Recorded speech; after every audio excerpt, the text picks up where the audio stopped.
Hello प्यारे बच्चों, आज हम क्लास 9th की वर्कशीट नंबर 43 करेंगे।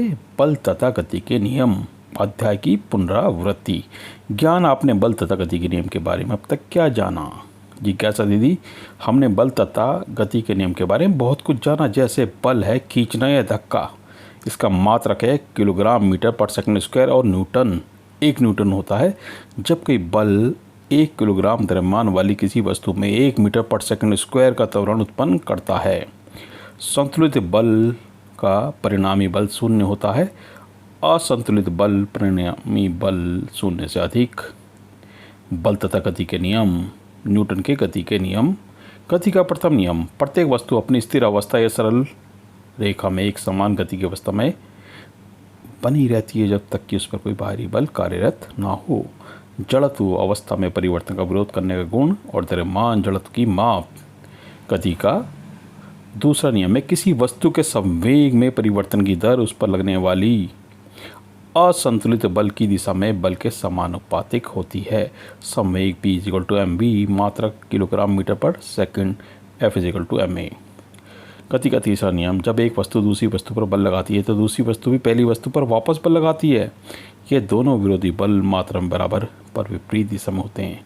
संवेग संरक्षण का नियम, तो वस्तुओं को संवेग टकराने की प्रक्रिया में अपरिवर्तनीय या संरक्षित रहता है। ma ua plus mb ub = ma va plus mb vb।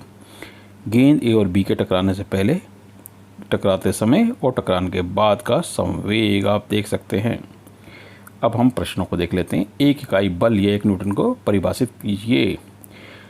तो 1 न्यूटन हो गया जब कोई बल 1 किलोग्राम द्रव्यमान वाली किसी वस्तु में 1 मीटर पर सेकंड स्क्वायर का त्वरण उत्पन्न करता है। संवेग एवं बल के एसआई मात्रक लिखिए। बल का एसआई मात्रक है किलोग्राम मीटर पर सेकंड स्क्वायर और न्यूटन, और संवेग का है किलोग्राम मीटर पर सेकंड। गति के तीनों नियम लिखिए। तो गति के तीनों नियम हम पहले डिस्कस कर चुके हैं, दोबारा बता देते हैं। गति का प्रथम नियम है, प्रत्येक वस्तु अपनी स्थिर अवस्था या सरल रेखा में एक समान गति की अवस्था में बनी रहती है जब तक कि उस पर कोई बाहरी बल कार्यरत ना हो।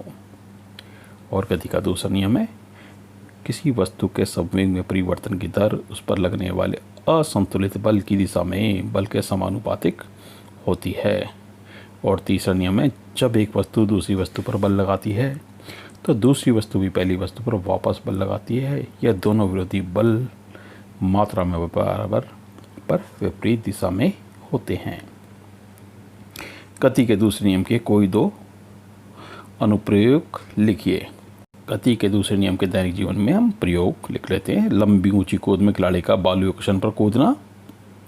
कराटे खिलाड़ी का पत्थर की स्लैब को झटके से तोड़ना। जड़त्व का नियम हम बता देते हैं आपको।